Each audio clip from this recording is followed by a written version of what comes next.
You're moving into a land of both shadow and substance, of things and ideas. You've just crossed over into the Twilight Zone. The Twilight Zone. The Twilight Zone. The Twilight Zone.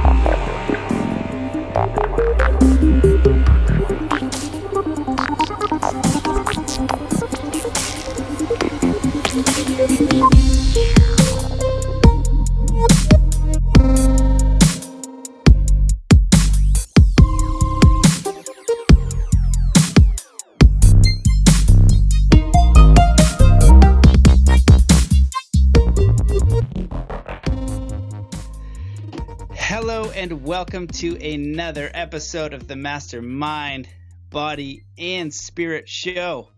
Today's guest began researching altered states of consciousness with Bob Monroe at Monroe Laboratories in the early 1970s, where he and a few others were instrumental in getting Monroe's laboratory for the study of consciousness up and running. These early drug-free consciousness pioneers helped design experiments, develop the technology for creating specific altered states, and were the main subjects or guinea pigs of study all at the same time. He has been experimenting with and exploring the subjective and objective mind ever since. For the past 30 years, he has been focused on scientifically exploring the properties, boundaries, and abilities of consciousness. During that time period, he has excelled as a working scientist, a professional physicist dedicated to pushing back the frontiers of cutting-edge technology, large system simulation, technology development and integration, and complex system vulnerability and risk analysis. Presently, and for the past 20 years, he has been at the heart of developing U.S. missile defense systems. He has been a serious explorer of the frontiers of reality, mind, consciousness, and psychic phenomena since the early 1970s. His books, My Big Toe, is a model of existence and reality that is based directly on his scientific research and first-hand experience.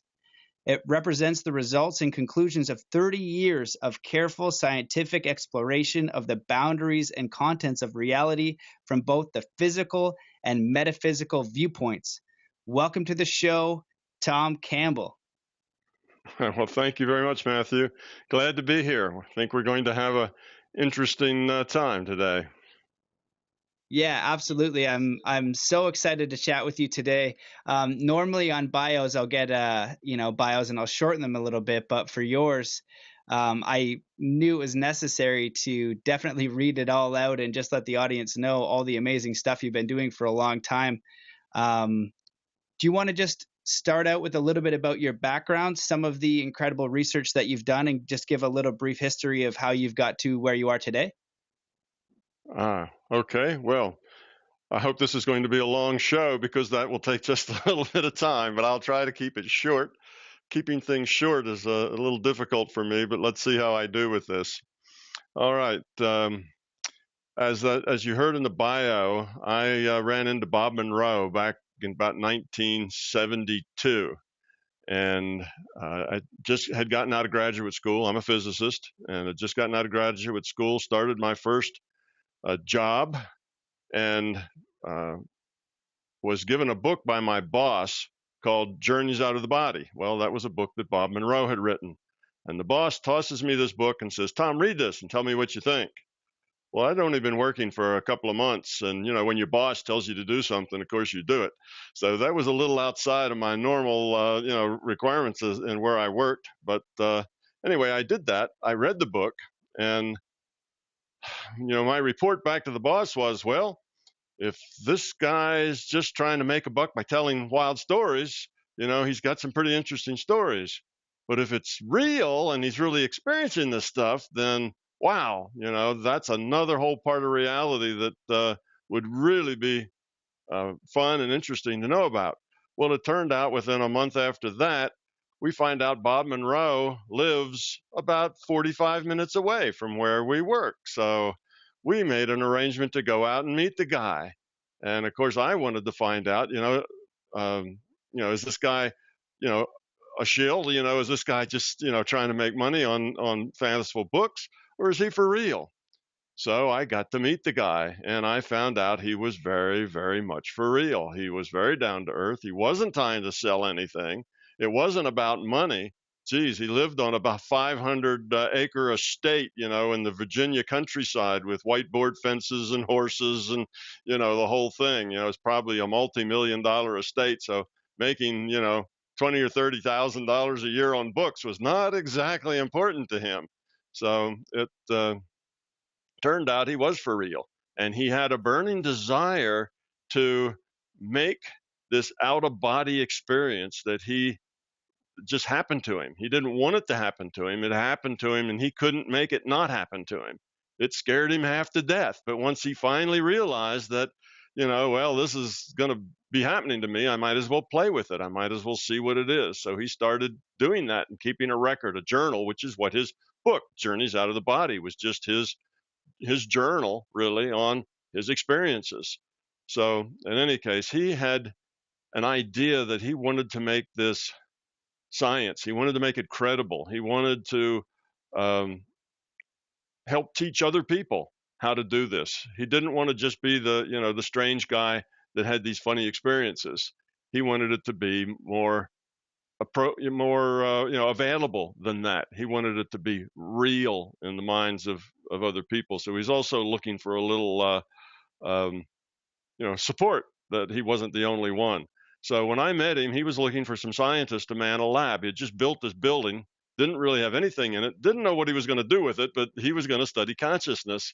And it reminds me of that movie, Build It and They Will Come, with the guy with the baseball field, right? You build it and they will come. Well, he didn't know exactly what was going to happen, but he knew he was supposed to build it. So he did, and he had this facility, and I came along just at the right time that he was finishing up that. So we made a deal, and that's that I would be, a scientist working in his laboratory, and of course that would be for free. I wasn't looking for any gain from it other than what I would learn, and he would teach me how to go out of body and experience the things that he experienced, because I knew as a scientist that if I didn't experience it, then it really wouldn't be real for me. It's only intellectual if you don't do it. If you read it in a book, it's all intellectual. It's not real for you in an experiential sense. So that was the agreement, and it was myself and a double E electrical engineer friend of mine who both worked at the same place, Dennis Menrick. So we started in 1972, spending about 20 hours a week with Bob Monroe in his lab. So that was my night job, and then my day job, of course, I was doing physics and working actually for Army Technical Intelligence at the time in 1972. So that's how I started. So my career as a physicist and my career as a researcher in consciousness started just about the same time. Within a few months of each other, they started. And I've since then, since 72, of course, a lot of years have gone by, and both careers are still working pretty much at full tilt. I've retired from my physics career, although I didn't actually retire. My retirements come in stages. I've retired 3 times. Every time I retire, I end up getting pulled back for some reason or other. So the 3rd time I retired, I basically retired to work on my books and questions and started my own physics, still doing physics. And I have some 6 experiments that are out on YouTube. If you go to the YouTube YouTube videos I have, look for MBT LA, MBT for my big toe hyphen LA for Los Angeles. And I gave a talk out there about not quite a year ago where I offered up a set of physics experiments that would verify my big toe philosophy and theory. So that is yet to have those be done, but we're working on that. So we get some big name physics group at the university to do those experiments. That will be nice. So I'm still doing physics. These are quantum mechanics experiments that I have out there, and they're all I explain them all. And when I explain them, I don't explain them to physicists because that's such a limited audience. So don't feel like, oh, I can't, listen to physics experiments. That'll be too dense. It's not like that. All my talks, all my work, I try to make it understandable just to the average person who's interested. So you will be able to follow it, and you will be able to understand it if you go and listen to that. So anyway, I spent 5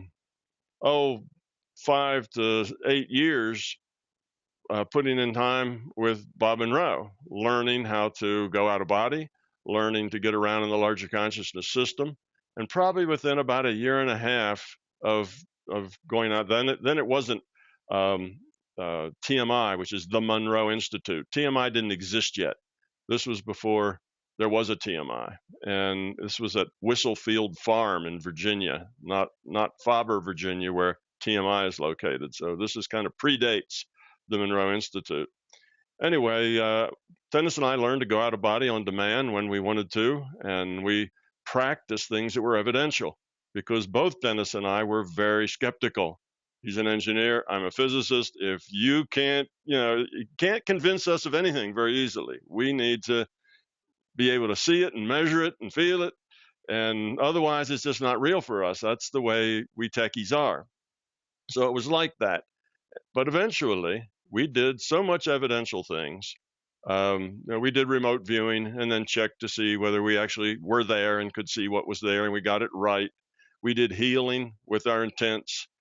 We just did all sorts of things, anything that we could think of that would be evidential. And eventually, Dennis and I had probably, data that was like 10,000 to 1 that we were really doing things that were very paranormal. We were getting information and seeing things and hearing things and being aware of things that there just wasn't any way for us to do that in any normal sense. But there's a big difference in knowing that intellectually and in getting it at the gut level, at the being level. It's two different things.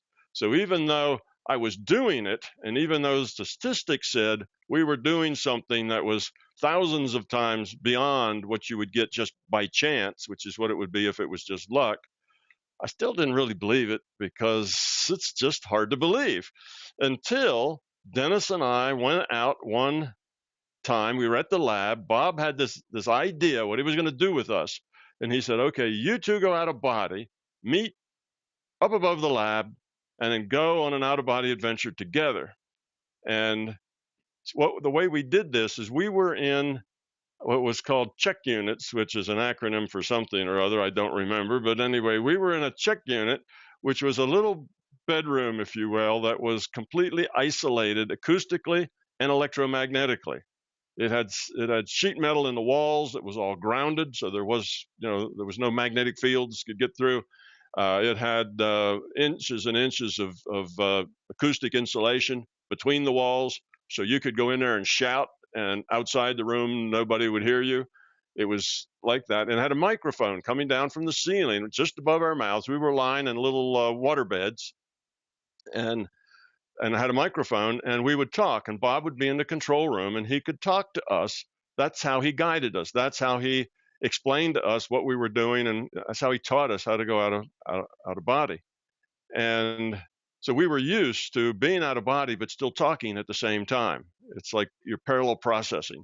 Your mouth and your vocal cords are still working here in this reality, but your mind is in some other reality. And it takes a little time to work that, but eventually that becomes normal. And that's what we were doing. So Dennis and I were in two separate of these check units. There were 3 check units in a row, and I was in number 1. Dennis was in number 3, so there was an empty one between us. So there was really double insulation as far as acoustics go. And he had a control. He could talk to either one of us individually, or he could talk to both of us together, and he would record everything we said and what he said. So we had a recording of the whole thing. And that's how we normally work. That was just the typical way we worked. Well, in this time, he had us going out of body together, and he would talk to us only individually. And he was very careful about leading the witness. He never gave us any hint, about what he knew from his point of view. It was always, just individually. He talked to us, but he was recording both of us. So we did this, and it was a very evidential out of body. We saw things, went places, had conversations with people, without bodies, et cetera. We did a lot of stuff. And then at the end, about I don't know, it's probably close to 2 hours worth of out of body. We come out and kind of stumble out of these little booths, because by then you've been in this comatose state for a couple of hours. The body doesn't work real well for the first few seconds, and so we come stumbling out of these booths and go out into the control room. And Bob looked at us with this big grin on his face, and he says, "Well, do you two think you were together?" And we looked at each other and said, "Well, yeah, it seemed like that." And Dennis said the same sort of thing. And he said, "Well, listen to this." And he flipped both of our tapes. At that time, everything's on cassette tape. So he flipped both of our cassette tapes on at the same time so that you could hear what Dennis was saying, what I was saying, playing together on these tapes. And there it was on tape, Dennis and I having conversations. Of course, we're both lying in booths, doubly isolated from each other acoustically, and we're on this tape talking to each other and communicating. And we both saw the same things. Oh, look at that. Oh, yeah, I see that. It's yeah, and it's got this on it too. Yeah, I see that. And all this is going on. We have conversations with other entities. So there was all of this stuff was going on, and it was perfectly clear that we were seeing the same things, talking about the same things, doing the same things. So that was when it hit me at the gut level. That's when, I spent the next 2 or 3 weeks muttering to myself, "Oh my God, it's real. Oh my God, it's real," and that did that for a couple of weeks. And after that, I got over it. After that, I never questioned it anymore. Is it real? Wasn't a question for me anymore. It just, that was the end of the, is it real? And from then on, it was just, okay, how does it work? What are the boundaries? What can you do here? What can't you do here? Why does it work that way? Where did it come from? I'm a scientist. Those are the kinds of questions I need to ask and find answers to. So then I spend the next 35 years trying to answer those questions. And so it's a long time between 1972 and 2002. But in 2002, I published the book, My Big Toe, which is basically was to be a theory of consciousness. I knew that consciousness was the source. Consciousness was the fundamental thing, and that everything else was derived from consciousness. That was clear to me from the work that I had done at Monroe and then on my own later. And I didn't have a lot of details, though I knew that was the case, because I knew that I could affect things in this reality with my consciousness. I could use my intent and modify, future probability. What happened here? I could heal. I could understand what was going to happen when. I got information all the time that was paranormal that you couldn't have otherwise. I knew that consciousness was the key fundamental block of reality. Then so I published this theory of consciousness, My Big Toe. It had a little bit of physics in it. I knew some of some of the big things in it. But then a couple of years after I had it published, I got an email from a fellow that was helping me work the My Big Toe, what do we call it, forum, where we had discussions and things. And something in his email just kind of rang my bell. It was one of those aha moments. And I said, that makes perfect sense. And what he was talking about was a completely different subject, but that's all right. Just the way he said it rang that bell. And I realized that the exact same theory, the exact same precepts and concepts that describe consciousness would also explain quantum mechanics. And I thought, wow, that's really neat. I understand quantum mechanics. Nobody understands quantum mechanics. Even people who are, the experts in quantum mechanics don't understand quantum mechanics. But, then I did. I saw it. When you look at it from a virtual reality viewpoint, then quantum mechanics isn't weird science anymore. It's perfectly logical science. And you can explain what's going on, why it's going on, and you can predict the outcome of an experiment. Don't have to do the math. All you have to do is do the logic. It's understandable. So that was a big deal. And I said, well, gee, if I got quantum mechanics, what about relativity? That's the other big one. And I thought about it for a couple of days, and shazam, there it was. Relativity fell out as well. You see, relativity is based on the concept that speed of light is a constant. Speed of light being a constant is really a very weird thing. velocities are always additive. They're never constant. In other words, if I'm in a car, I'm going 30 mile an hour. While I'm going 30 mile an hour, I got a baseball in my hand. I put my arm out the window and I throw the baseball at 30 mile an hour. Well, that baseball now is going 60 mile an hour relative to the ground because it's 30 mile an hour from the car, 30 mile an hour from my throw, because my throw is relative to the car. I throw it 30 mile an hour faster than the car's going because I'm in the car going 30 mile an hour. Well, velocities are always additive, except for one, and that's the speed of light. And it doesn't matter how fast the source of the light is, light always goes exactly the same velocity. It's a constant. And that's a mystery of relativity that no scientists had a clue of why. They just know that if you make that assumption that that's true, and measurements say that's true, now you come up with the science of relativity. You end up with a whole theory that's based on that fact. Really is the core fact that drives relativity, is that C is a constant. And it appeared to me, if this is a virtual reality, well, virtual realities are just like, The Sims or the World of Warcraft. They're computed. If it's a computed reality, you've got pixels. You've got a quantum of time, which is the smallest unit of time there is. Time isn't continuous. It comes in chunks. And you've got the smallest unit of distance, or volume in this case. It comes in chunks. It's not continuous either. So neither time and space are continuous. And if that's the case, the fastest that you can move through a virtual reality is by moving 1 pixel of distance for every pixel of time. See, 1 quantum of distance for every quantum of time. You can't get any faster than that without jumping over multiple pixels. You can't move 10 pixels of distance for 1 unit of time. That's teleporting. If you're going to make a space that is contiguous, that everything is smooth and works nicely, then it has to be 1 pixel of distance for 1 pixel of time. That's the speed limit. Every virtual reality has a speed limit. World of Warcraft has a speed limit. The Sims have a speed limit, and it depends on the resolution that simulation is done to. What's the smallest unit of time and the smallest unit of space that they render? You see, that makes a constant. And our constant we call c. It's the speed of light, and that's as fast as anything can go. So then suddenly I had quantum mechanics and relativity explained from virtual reality concepts. Virtual reality concepts came out of understanding consciousness. So it all worked together. So then I was back into the physics game again, and I started working on experiments and doing other things that would then validate these concepts. And those are out there now.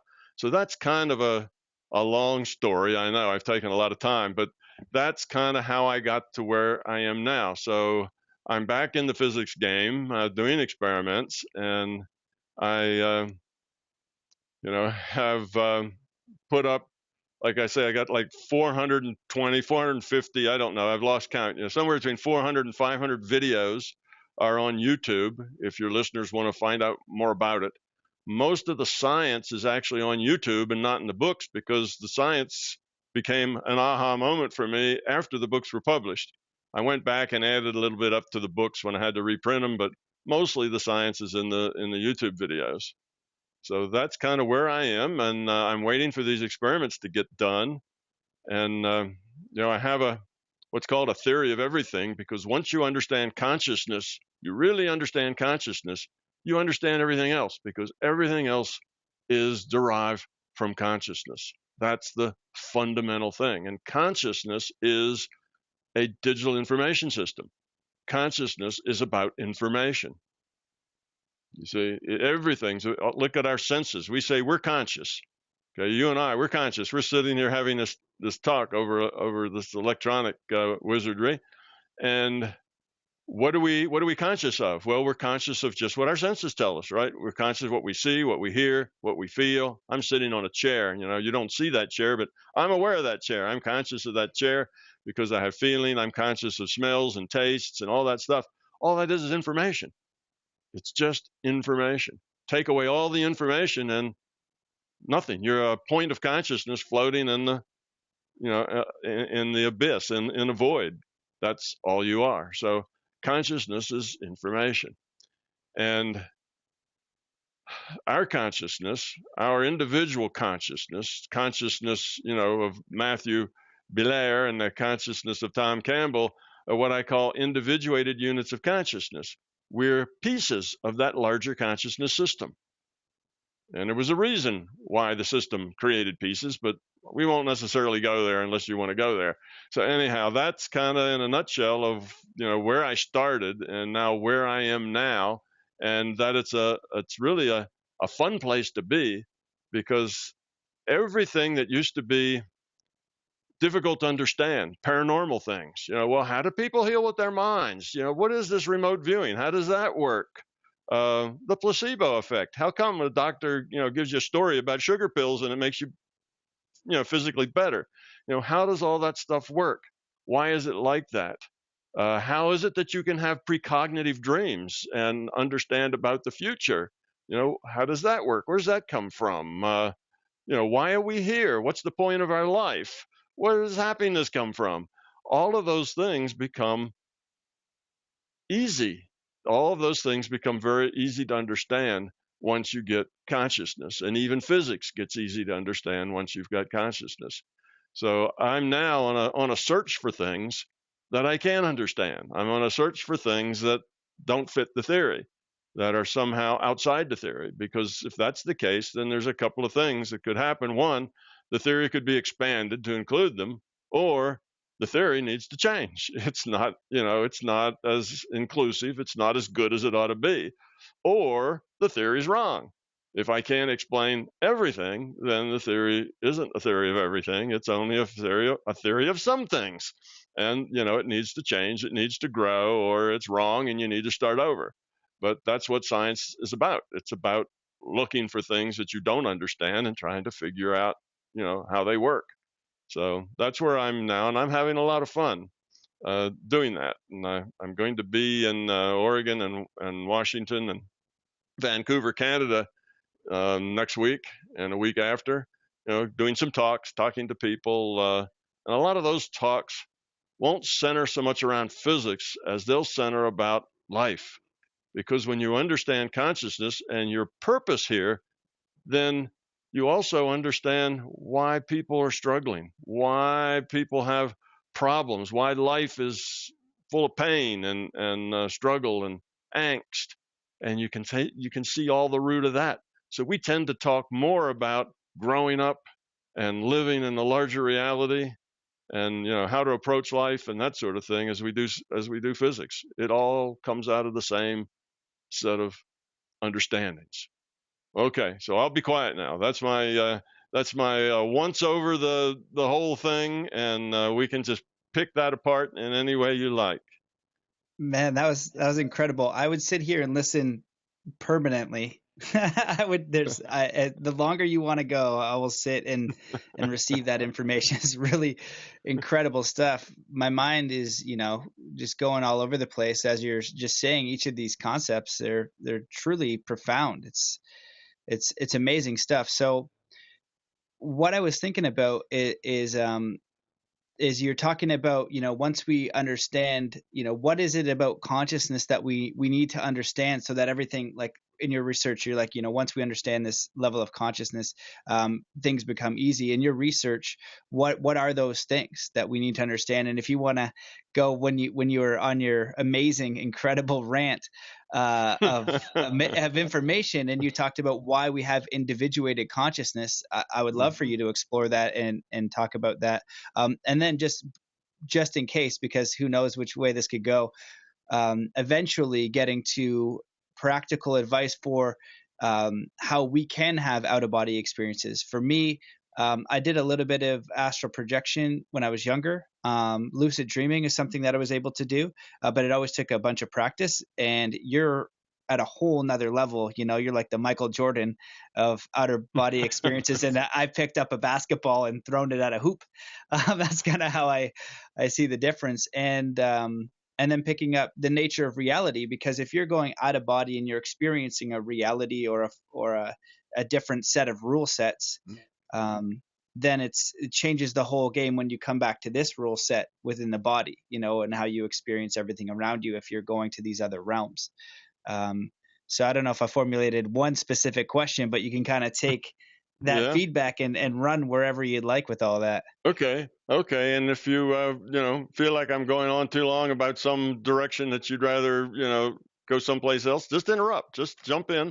That's all right. I Perfect. don't mind. Just jump in and say, well, hell, let's go over here and think about this for a while. And that suits me fine because Cool. you know your audience better than I do, and you are sort of your audience's spokesman. You're speaking Uh-huh. for your audience, and you kind of have to keep me reined in to where your audience will find this useful and fun. Otherwise, they won't stay your audience. So we need to make it good for them. So just kind of take me where you think your audience would like me to go. All right. Well, I So I like to can, always go as deeply as possible, as deep down as that mind of yours is capable of going. That's the realm I'd like to stay in. yeah, well, that would take us probably the rest of the day.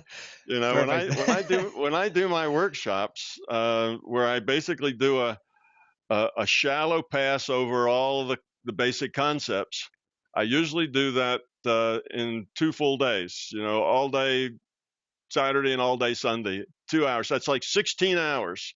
So we do like 16 hours of talk, and we get kind of a shallow pass over all the concepts where I basically explain, all the basic ideas. And that's not really digging in real deep into anything. That's just going over all the ideas. The problem we have is that when you're talking about a theory of everything, it's not like, well, tell me your theory of everything in 25 words or less. You just can't do that. There's an awful lot to talk about. I mean, you have to talk about everything, and that makes it long. It's not something you can talk about, even in a few hours. So we're going to skim along and jump along different subjects. I won't be able to derive anything because that would take time if you actually do logical derivations of things. But all of the material, all those derivations are in the YouTube and they're in the book. So anybody that gets interested in it, I guess at the outside, I tell you, if it looks like I'm just making stuff up and making a lot of assumptions, well, I can't help that because we don't have that much time together.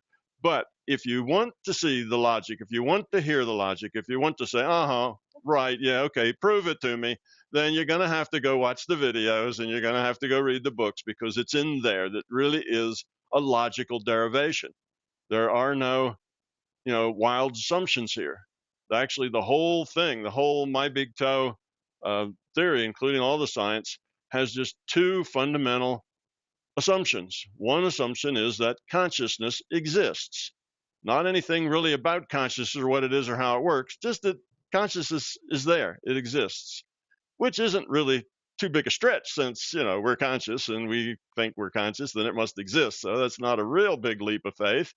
And the second one is that evolution exists, and evolution is that if you have a system that can change, that system's in an environment or has certain pressures pushing on it, then it will change in order to optimize itself relative to that environment or whatever the pressures are that it has to deal with. So that's not hard to figure out either. I mean, we look at that all around us. I mean, everything evolves, right? Technology evolves. It's not just we, the critters and the plants on the earth evolve. I mean, everything evolves. Economic systems evolve. It just changes. Things change based on the pressures that are pushing on them. All right, so that's not a big leap either. None of those 2 assumptions are really too far out there, and that's it. From those 2 assumptions, everything else is a logical derivation, and I say a deductive logical derivation. It's all logic after that, and it just takes a lot of time to go through that logic. So let's start where you said you'd like to start. Like, okay, we're individuated units of consciousness. Why are we here? Where do we come from? What's our purpose? How do we fit into this picture? Okay. Mm-hmm. So I'm going to start with, I won't go back to the very beginning. It's a little too long, but let's just start with consciousness. So we have a thing called consciousness, and this consciousness, we just think of it as a monolithic thing. So what is consciousness? Consciousness makes choices. Consciousness is aware, right? It's an awareness. It's self-aware. It knows that it is, and it can make choices. I would like to do this, or I'd like to do that. So it can make those choices. that's about all consciousness is. It has what I call a decision space, which are its choices. Now, you have a decision space and I have a decision space, and that, for us, that's all the choices that we're aware of. So at this time, your listeners, they have a choice. They can continue to listen, or they can turn off their radio or turn off their computer or whatever it is they're listening on. That's a choice they have.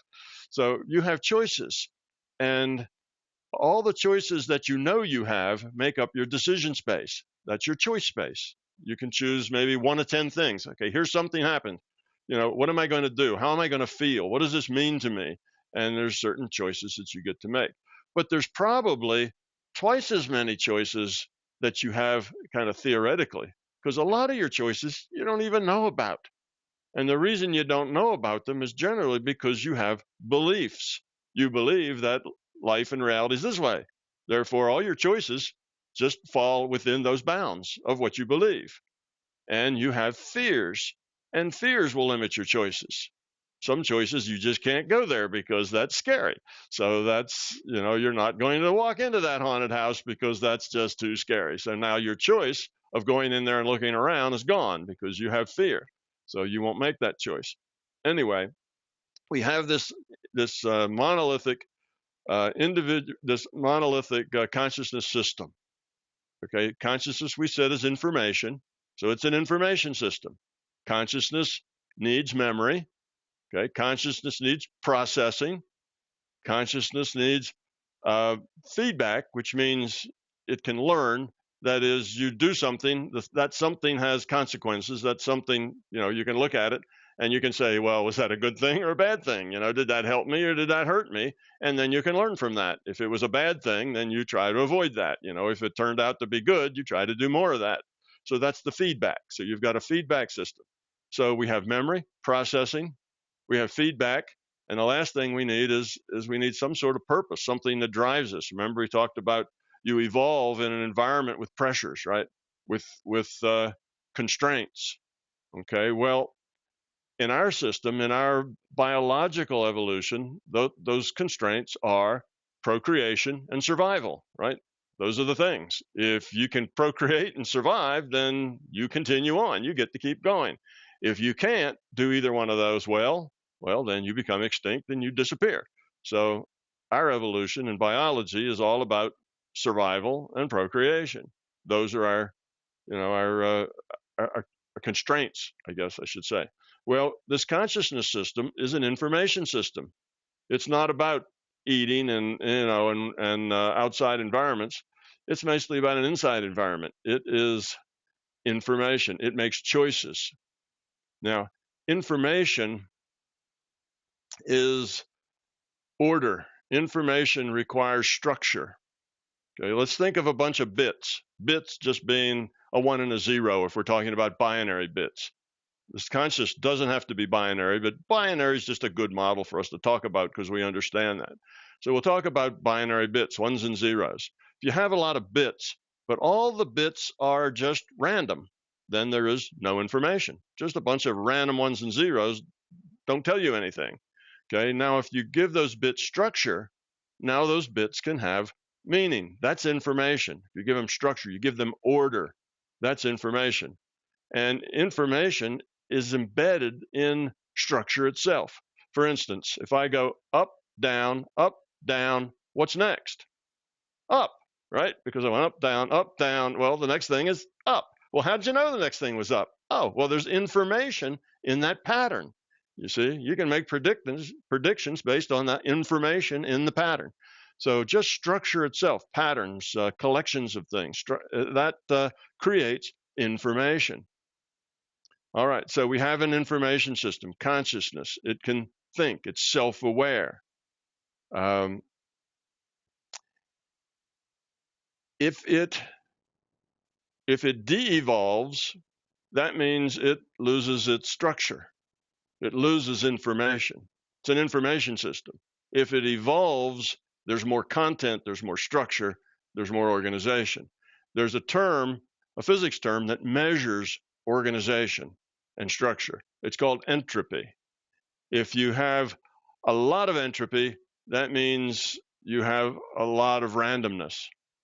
you have the highest entropy possible in a system, there's nothing but random bits in it. If you have structure, then there is some information in it, and the entropy now is reduced. So low entropy means more organization. High entropy means less organization.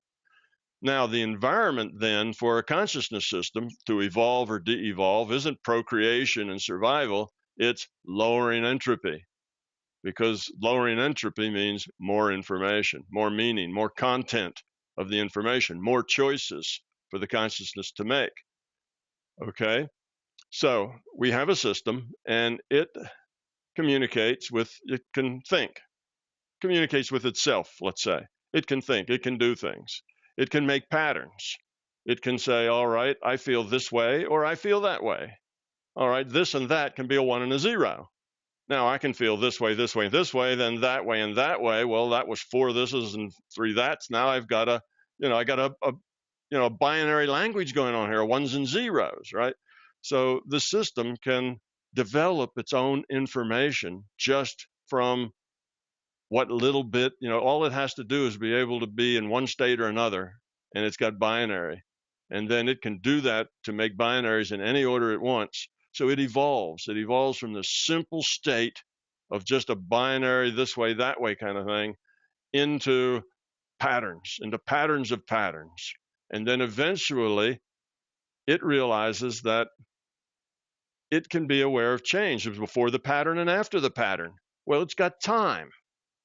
Now it has time to work with, but time isn't useful really so much until you make regular time. Well, it can make regular time. It's like a technology. It evolves, and that is, it can change those two states, this state versus that state, a 1 and a 0. Well, 1, 0, 1, 0, 1, 0, that's a metronome. That's time. You see, that's a clock. So now it has a clock, and now look, I don't only have patterns, I can have sequences of patterns of sequences. You see, it can get more and more complex. The more complex it gets, the lower the entropy is. Complexity means more order, more structure, you see. So what it's doing, it's evolving. That's its evolution. Consciousness evolves, information systems evolve by lowering their entropy, okay? So this system now is trying to lower its entropy, because if it doesn't, its entropy will increase. Entropy just does that. If you don't put any energy in, entropy starts to increase. It works that way everywhere, including consciousness. If you never put any maintenance into your home, your house eventually will rot and fall down. You need to continually put energy in, otherwise things go to hell in a handbasket, right? They fall apart, they decay, they lose structure. When something decays, it's just losing structure. It used to be a nice structured piece of wood, but now it rots, it's just mush. It no longer has the structure that it had. It doesn't have the order that it had. So everything is based on order and entropy. So this system now has gotten to about as far as it can get with patterns and sequences of patterns and so on, and it's kind of topped out. It needs another new technology. Okay, time was a real big step forward. That was a new technology that it could invent. This next big technology is something that really comes natural to systems. We do it here in our biology, and that is, if you have two systems that can interact with each other, and each system has free will, then what comes out of that interaction is unknown. You don't know, because one thing feeds in another. This one does this, that causes the other one to do something else, which causes the first one to do something else. And if you have a lot of these things interacting with each other, then the possibilities of order and what you can construct and build out of that go up, because you've created a lot of novelty. So that's why the system created individuated units of consciousness, because as a monolithic thing, it could only evolve so far. As a multiplex thing, there's a lot more evolution, a lot more possibilities. Now, we do that with our cells, right? We started with bacteria, and that was it, one-celled critters. That's all we had here is one-celled critters. Well, they lowered their entropy by cooperating with each other, making multi-celled critters. And then those multi-celled critters went up another level of organization and cooperation to multi-celled critters with cell differentiation. That means you had the the digestion part, the locomotion part, you had the control part, all of these various parts of organs and subsets of a thing now were bunches of cooperating subsets of cells that were all cooperating with each other within their subsets. So all that is a higher level of organization, a lower level of entropy. And then we look at our own evolution of survival and procreation, and you realize at the base of that, all that is entropy reduction too. That survival and procreation is really a lower entropy state within the system that it's in, our system of biology. It's a lower state. When you get along with your environment, that is a lower entropy state than if you're struggling and fighting with your environment. You see? So that's what consciousness is. It's an information system that's trying to survive by lowering its entropy. And that's its strategy, is to create us, pieces of itself that will interact with each other and with it. And now you have these tens of thousands, millions, and billions of things that are all interacting with each other. Hard to tell where that thing might go. You see, now it's a whole different idea, a whole different thing. So that's why we have individuated units of consciousness like you and I. All right, now these consciousnesses, what they do is they communicate. They are aware, right? They're conscious. But basically, all they do is send information back and forth. It's an information system. So that's limiting. How do you grow with that? How do you lower your entropy when all you do is talk to each other? Well, talking to each other was good for a while. A lot of ideas there, but now you're just talking to each other. So your entropy reduction kind of slows down a little bit again. You start to top out with that. And you constantly have to be putting energy in to keep this thing from de-evolving. So what the system realized is that there just wasn't enough consequences to the conversation. Think of it as a big chat room. You have a big chat room, with 1 million people in the chat room, no rules. You all just talk to each other. Well, what are you going to learn from that? You see, it's real hard to learn from that. There's not enough structure. There's not enough constraints. There's not enough feedback, and there's not enough consequences. You can say anything you want, so what? You're just this individual unit of consciousness. You can say whatever you want, however you want, to whomever you want, and there's no consequences. So what they needed was another frame of existence, another reality frame that had consequences. What that means is it had a much tighter rule set to where just communicating wasn't the thing. When you communicated, that made the change. That changed things, and you get results from that. And then you have to live with the results from that. So we wanted a tight rule set where energy exchanges were well defined. And this system created a reality frame for its members to play in. Now, how did it do that? Well, it's an evolving system. Now, this is just a natural system I'm talking about. It's just an information system, it's not a supernatural system, just a natural system trying to survive.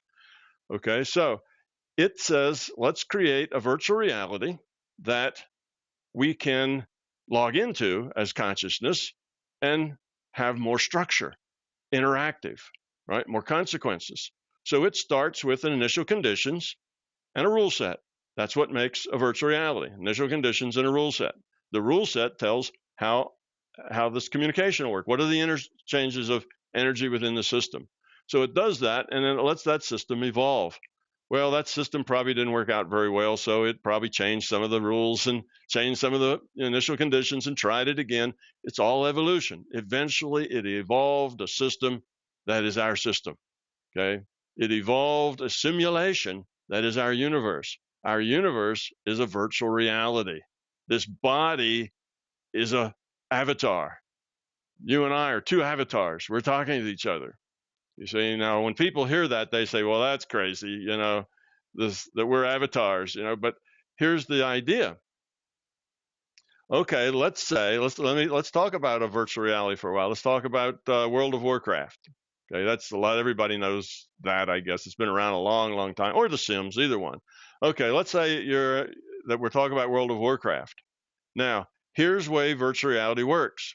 Virtual reality has some properties that are true of all virtual realities, no matter how they come about or where they are. All virtual realities have this property, and that is you really have only two active elements to a virtual reality, and that's the computer and the player. The computer and the player are basically just exchanging information back and forth. Right? That's all that's really going on is a computer that computes the virtual reality and the player that's playing it, and they just keep sending information back and forth between them. That's really all that's going on there. But the computer computes this virtual world, and the player plays an avatar in that virtual world. Okay? Now, let's say that avatar is an elf. I'm playing World of Warcraft, and I've got an elf wizard. I don't know if there's elf wizards in that or not, but I'm making this up. So we have an elf wizard, and I'm playing this elf wizard. Now, I am that elf wizard's consciousness. You see, that elf wizard, my avatar, doesn't do anything if I don't tell it to do it. If I don't give it any instructions, it just sits there and wobbles. Doesn't do anything at all. I say jump, or I say, kneel, I say run, I say fight. It does all those things, but if I don't say anything, it doesn't do anything. I am its consciousness. I'm making all of its choices. So I'm the consciousness. Now, the server is creating that game. Okay, it creates that elf, those rivers, that rocks, those buildings, all the thing that's in that World of Warcraft. The computer creates those, and it creates them in terms of information. And it sends me, I'm the player, it sends me a data stream. That data stream goes onto my computer, and it's just a bunch of pixels. That data stream is nothing more than lighting up, 6 million pixels, each one with an intensity, a color, and a position. That's it. So I got all this array of little lights that I look at. And when I look at that array of little lights, I say, oh, look, there's a stream, there's a tree, there's my elf, my elf has a sword. I get all that from that array of lights. So I take the data stream and I interpret it to be that reality. Okay. Now, from the elf's perspective, okay, if inside the virtual reality, from the elf's perspective, its consciousness, its player has to be non-physical to the elf, right? The player who's playing the elf can't be inside the virtual reality. It has to be outside the virtual reality. The computer computing that virtual reality can't exist inside the virtual reality. It can't be a virtual computer that's computing its own virtual reality. That doesn't make any sense. It has to be outside the virtual reality. And of course, that's the way we find it. There's a server someplace, and it's in the same reality we are. We're the player, and we have this virtual game going on, and we are the consciousness for that elf.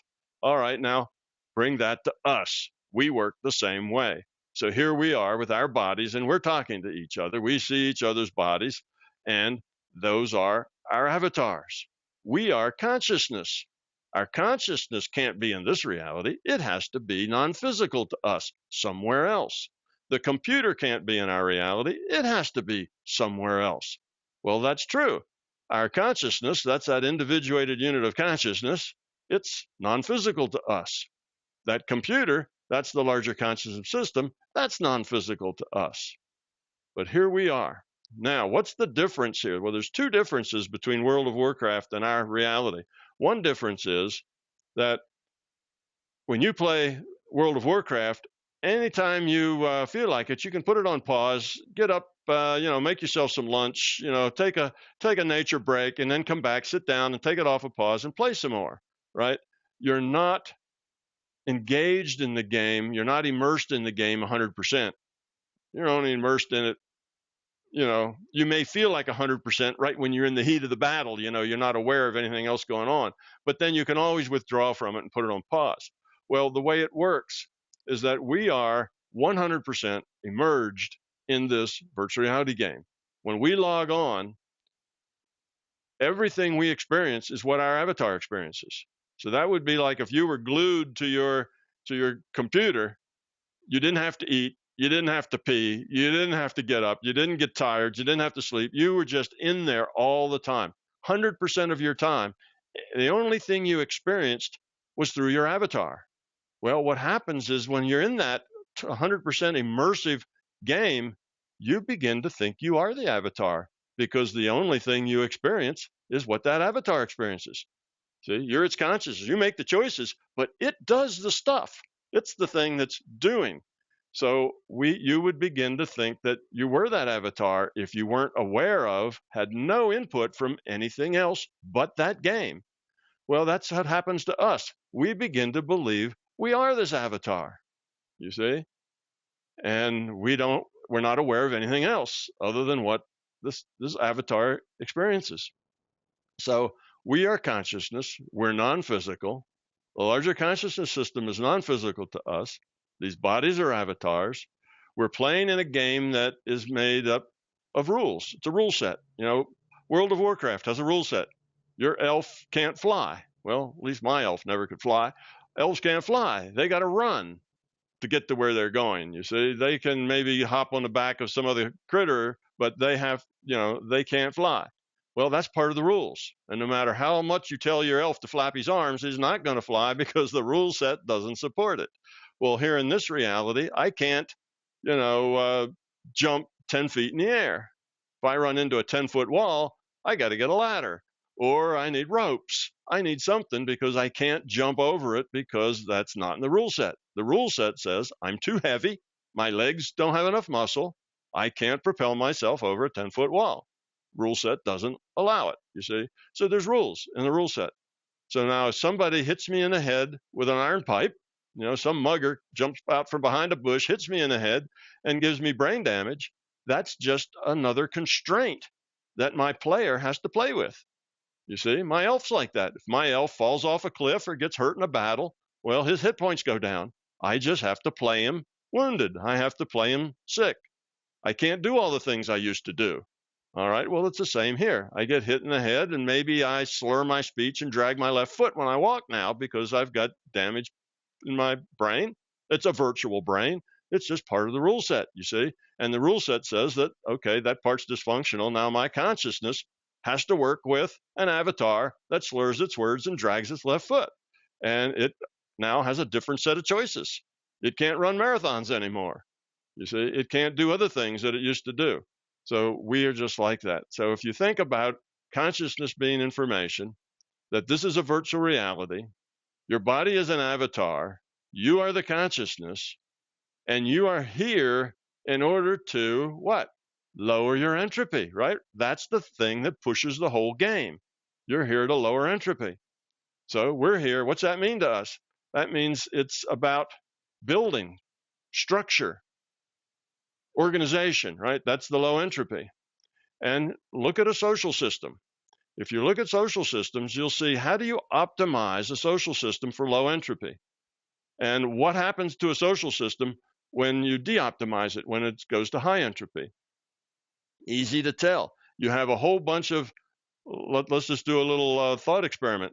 I'm going to have a whole bunch of people, and I'm going to call this the love experiment. I'm going to have a whole bunch of people here, and they are going to just interact. I'll give them a certain amount of resources, a certain number of people, 10,000 people. Here's the resources. Here's your environment. Go do something. Well, if these people are caring, if it's about if they care about others, you see, it's not all about them. They're not self-centered. They're about what can we do together? How can we work together? How can we build together? Well, that group of people will cooperate with each other, will care about each other, will take care of each other, and they will optimize what they can produce with those people and those resources. They'll optimize it. Okay. Now we'll take the fear group, the fear experiment. Same number of people, exact same kinds of people, identical to the first group, same resources, but this is going to be the fear group. The fear group is very self-centered. It's all about me. Of these resources, how much of these resources can I grab for me and for mine, for my people, and how am I going to keep them? That's their problem. How can they get them and how can they keep them? You see, and if somebody comes up with a good idea, well, they keep it to themselves because they can sell that idea or they can use it to their own advantage. They're not going to share it with other people, you see. And eventually what happens in this fear group is that, of course, there's no trust. Where there's self-centeredness and where there's fear, there's very little trust. Everybody's out for themselves. If anybody builds something up, other people want to take it away from them and tear it down. Eventually, anything built up will get torn down. Somebody else will build it up, and then somebody else will tear that down. And what you have is then they will group up into packs, into groups of mutual defense groups, right? Like, hey, let us get together, and together we can grab more stuff, and we can protect each other so that other people don't get, grab our stuff. And then these other people will group up to be a group against that group, and so on. And pretty soon you'll end up with, 5% of the people owning, 95% of the stuff, wars going on between the groups all the time, no trust, no caring, no cooperation, self-centered, and that's that group. Now, that is not a low entropy group. That's a high entropy group. You see, it's very dysfunctional, and they will not optimize everything that they could have for that group, with those resources. It'll be very dysfunctional. And of course, we recognize that fear group, don't we? That's us. That's the way we live. That's our environment. That's our nation states. That's our self-centered people. That's what we have here.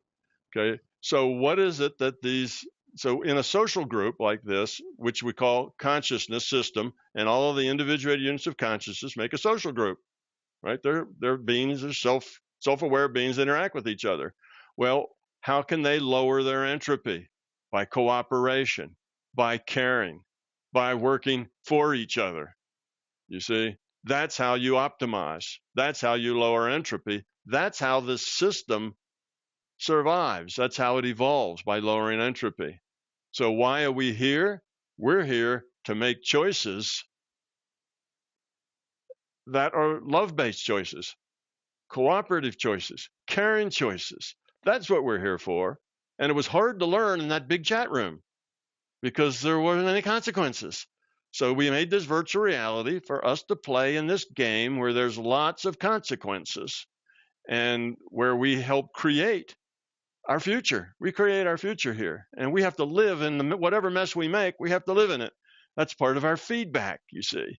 So that's what we're doing here. We're supposed to make choices that help us evolve the quality of our consciousness toward love, which is saying we want to evolve toward lower entropy, which is another way of saying that is spiritual growth. Another way of saying that is, we just increase our quality, grow up.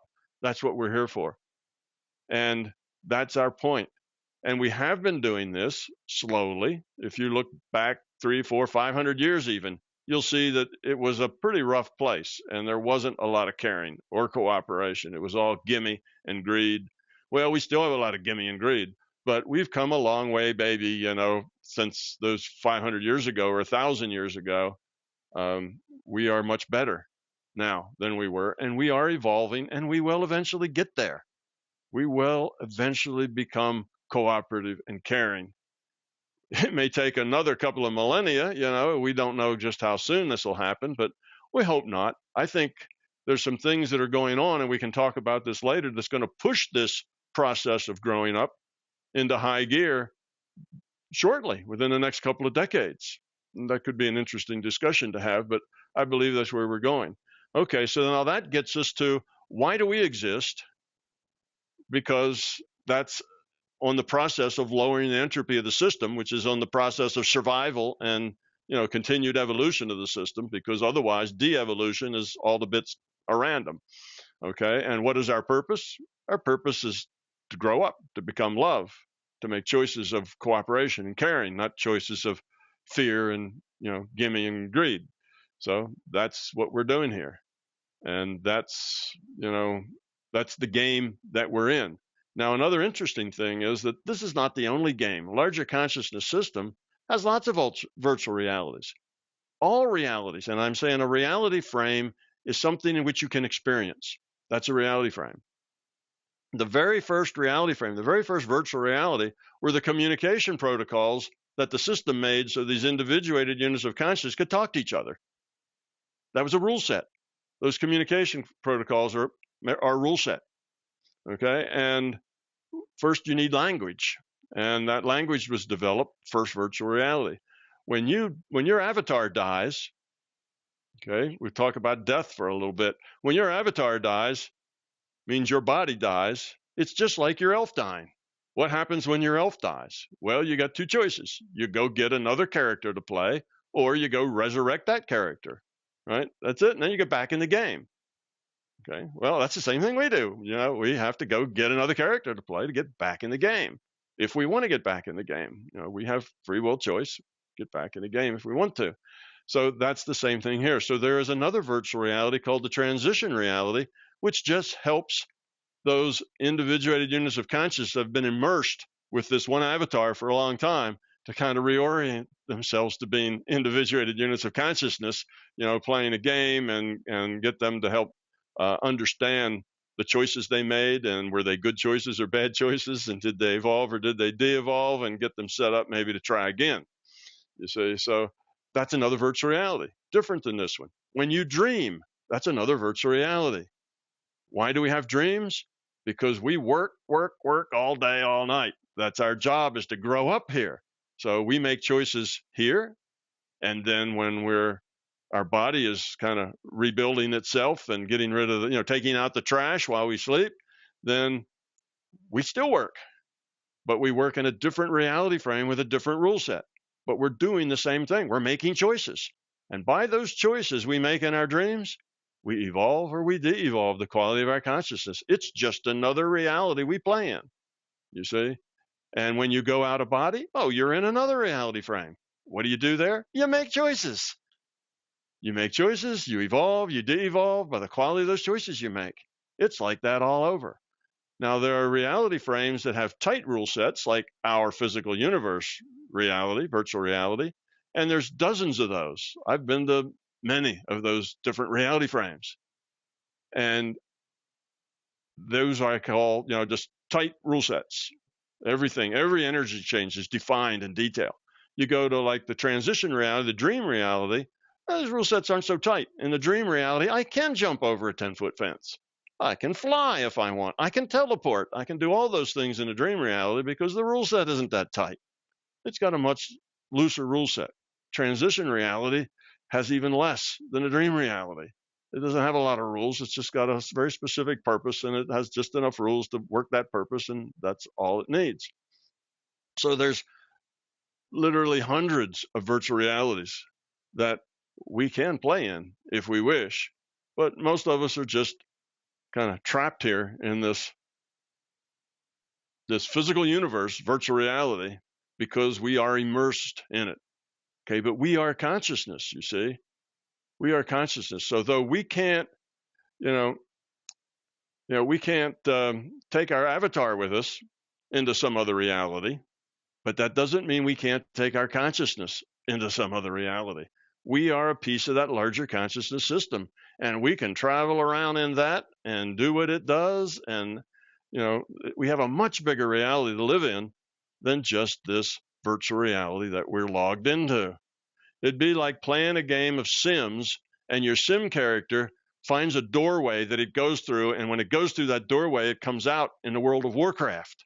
So, a Sim character walks through the door, and there he is, and there's elves and goblins and demons and things, berserkers and things all over the place. And, he's in a different reality frame now. Okay, well, that's the way it is. You see, he's still a Sims character. He's still a Sims character, and he still has to function by the rules in the Sims game, but he's in another reality frame. Well, that's the way it is for us. What has he done? What he's done is he's getting a data stream that defines the Sims, right? You're getting a data stream that defines the Sims reality. Now he's let that data stream go. He's attached to another data stream that defines World of Warcraft. He's just switching data streams. And he can do both data streams where they go together, where he walks through a door in Sims and comes out into the World of Warcraft. You see, now they're both. We can do the same thing. We can shift our awareness to a different data stream. And that's what going out of body is all about. That's what remote viewing is all about. That's what, you do when you meditate. When you meditate, you let go of this data stream. Your meditation should take you to a point called point consciousness, where you are just a point of consciousness floating in the void. You're just a point of awareness The only thing you know is I am. You exist, but there's nothing else. You're floating in this black void. That's point consciousness. That's the doorway. From there, your intent can hook you up to multiple data streams. So the reason that you have problems going out of body, and that's a hard thing for people to do, getting into these other reality frames, is because you make it hard. You believe it's hard. You believe that this process of going someplace else has to go through a barrier. It's some real complex, difficult process. All you do is shift your attention to a different data stream. All these virtual realities are nothing but data streams, and you can do that in a tenth of a second. You don't need to lie down. You don't need to close your eyes. You don't need to even get in a meditation state first. You don't have to do anything. You can just shift your attention to another data stream, and there you are in that other reality frame. Or you can shift only half of your attention to another data stream. Now you're half and half in two reality streams. You're working both, in both streams. It's sort of like watching two football games in picture within a picture on your digital TV set. Okay, you got two different games going on, and you're watching them both. You're keeping up with both of them. You know what the score is both places, and so on. But you can only spread yourself so thin. If you had to watch 20 different football games at once, you probably wouldn't do a very good job keeping up with them all. There'd just be too much. And I found that too. It's easy to do 2. It's not that hard to do 3. 4 is a little bit of trouble. Anything over 4 starts to fall apart, because what you're doing is you're not really parallel processing, you're time sharing. You're spending a little bit of attention here and a little bit of attention there. You're still just one consciousness. You're just going out and sampling different data streams. If you sample them fast enough, then it's just like being there in those two data streams. So that's all out of body is. So we've talked a little bit about it. I'm trying to hit all your points that you made. That's what out of body is. It's a lot simpler than you think. Out of body isn't as big a deal, but because we have some fear, some intrepidation, we don't know, we're worried about, we don't want to trick ourselves, we don't want to just get in our imagination, we want it to be real. We have a lot of concerns. We have this belief you have to go through some kind of cloudy, foggy state and then emerge on the other side. You don't have to do any of that. All of that is our beliefs, and all of those beliefs make it very hard for us to actually do it. The harder we try, the more we're working from our intellect. We work from our intellect. It doesn't work. It's not an intellectual thing. You don't go out of body with your intellect. You have to go out of body at the being level, at the core of you, not from your intent, at the intellectual intent. It has to be a deeper level intent than that. When I'm trying to give a little perspective before we kind of pick a rabbit hole. I've opened up a whole lot of rabbit holes now. Well, and I'm opening up a few more. Go ahead, jump in. I'll give you like a little break. Man, I could just sit here and listen all day. It's so incredible what you're sharing and just the insights you're giving. It's just one massively deep, incredible concept after another. So this is where I wanted to just touch base on how I'm understanding everything that you're talking about. The video game concept, super interesting. I have a friend of mine who lost his memory by getting hit by a car. There's a course that I do. His name's Core Love. He had the same experience where he lost all his memory as a kid, and DMT would activate through seizures as a 10-year-old, and would go to realms of gods and goddesses, and he would communicate with them, and then he would come back and he would be in his body and explain it to his parents, and they're just like, we don't know what you're talking about. Crazy. So he stopped talking about it, but he kept having the seizures. DMT would activate. He would go to the realms and come back. This happened over and over and over again. And both him and my friend Julian say the same thing, because Julian had lost all his memory. He needed to get it back. And he talked about everything as memory and accessing different states and being able to access his memory and then building from, that access point, because if you don't have any memory, then you're just kind of floating around and you don't have any anchor point. So, with everything that you're saying, one thing that comes up and I'm curious about, and I really want to get into, practical out-of-body experience techniques and processes.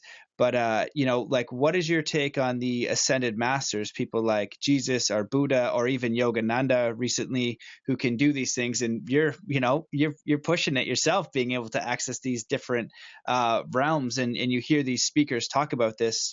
These incredible. If you read the autobiography of a yogi, his master comes and he appears as an orb, as a being of light, and then he explains how that's possible in this reality. He explains a little bit about the next reality, as you're phrasing it, as the transition reality. So the autobiography of a yogi talks about that consistently, and I'm reading Life and Teachings of the Masters of the Far East, same thing. And they're talking about it, and when they write about it, it seems to make sense. It resonates. It's beyond capacity. Like you said, you need to experience it. Once you experience it, then this reality doesn't become the only reality. Now you know experientially that there are multiple realities. So as you've opened up so many wonderful rabbit holes, I just wanted to add a question in there. Is from everything that you've experienced and learned, how can we take practical tools to expand and give us more freedom, more awareness to essentially hack our reality? I kind of see it as like Neo from the Matrix. We have these rule sets. Some of them can be bent, some of them can be broken. And so we're talking about these incredible concepts, and then a lot of people got to go to work, or a lot of people are at work, and they're like, wow, this is amazing. Like, how can I just get rid of this stuff that I don't want? Tune into this higher level of consciousness to create more freedoms and more options. And that's what awareness does. That's what meditation does. That's what expanding your consciousness does. You go from one choice, going to your job and making money and paying your bills, to boom, now you have two choices, then you have four choices, then you have 8, then 16. And then from there, you navigate the center point, kind of like your realm. So I guess I just wanted to ask and throw that at you about, practically expanding, giving yourself more options. Your view on ascended masters, is that a capability? Are they people like that kind of hacked the matrix and just showed us that was possible, like a couple Neos jumping into the video game, and then moving into, your rabbit holes that you were going to dive into? Okay. Sure. We'll talk about that. These ideas have been around for a long time, right? I talk about a virtual reality. 2,500 years ago, the Buddha talked about this reality being an illusion, right? Everything is Maya, everything's an illusion. Well, that's just another way of saying it's a virtual reality. It is an illusion. The elf that you play, the Sims character you play, is an illusion. It's not real. The only thing real is the consciousness. Consciousness is real. Okay, so the ideas have been around for a very, very long time, because in order to understand these ideas, in order to realize that you're living in a virtual reality, or as Buddha said, in an illusion, and that love is really what matters, caring, it's the interaction that is important. All you need to do is do a little, instead of exploring the outside world, explore the inside world a little bit. And that's what these masters did. They explored the inside world. When you explore that inside world, all of what I'm telling you is there. All of that is experience that you can have. And the more you experiment and the more you experience in that world, the more you live there. The more you learn, the more you grow, the bigger your decision space gets. Just like you say, you have one choice, couple of choices, more choices. They keep expanding. That's your decision space. As your reality grows, your decision space grows. So some people live in a very small reality, a very little reality. Let's say we can find somebody that has never been more than 100 miles away from where they were born. They probably live in a very small reality. Take away their TV, their radio, and their newspapers, and they live even in a smaller reality. And that's the way people lived in just a couple of 100 years ago. Live in very small realities. Well, when you live in a little reality, you have smaller choices, a smaller decision space. As you grow up, your decision space grows, your reality grows. And I talked about you can parallel process multiple realities. Well, as you grow up, you live in a bigger reality. It's not like you live in this reality we call our physical universe, and sometimes you go into other realities. It's like you live in a bigger reality that contains multiple realities. And that's just the way you live. So every day every minute of every day, yes, you can function here, you can carry on conversations and talk, but you're also processing information in other data streams, other realities. So you live in the bigger picture. So it's not a matter of just going to some other place sometimes. It really is a matter of becoming a citizen of a larger universe, not just this physical universe, but of something much bigger than this physical universe. And these masters you talk about are people who did that. And like I say, 2,500 years ago, people did that because all you really need is what's inside. It's your exploration on the inside that delivers that to you. You don't need technology. You don't need anything on the outside. So people have always been able to find that. And there's always been people who have found that, who have spent their time exploring inner space.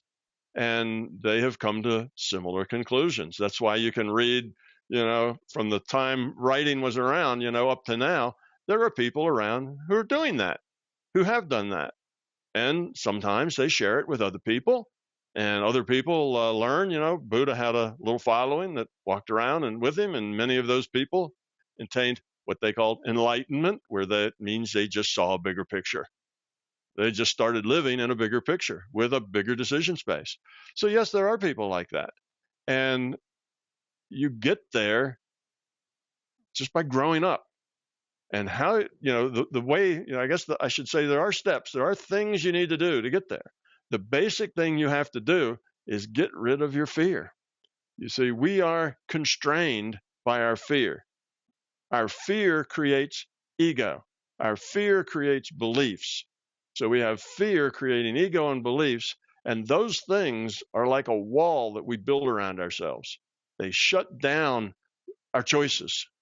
So that's what keeps you and everybody else, I don't mean you specifically, but you plurally, that's what keeps people from being ascended masters, is because they have fear, ego, and beliefs. That's what makes it difficult for people to go out of body. It's the fear, the ego, and the beliefs. If you get rid of those, then you just naturally grow up. You start living in a bigger picture. You see things. And when you do, you begin to realize things like why you're here. Ask the Buddha, why was he here? Well, he was here to love, to care, to give, to help. That's why he was here. Yeah, well, what's that? Lowering entropy. He's here to help lower the entropy, right?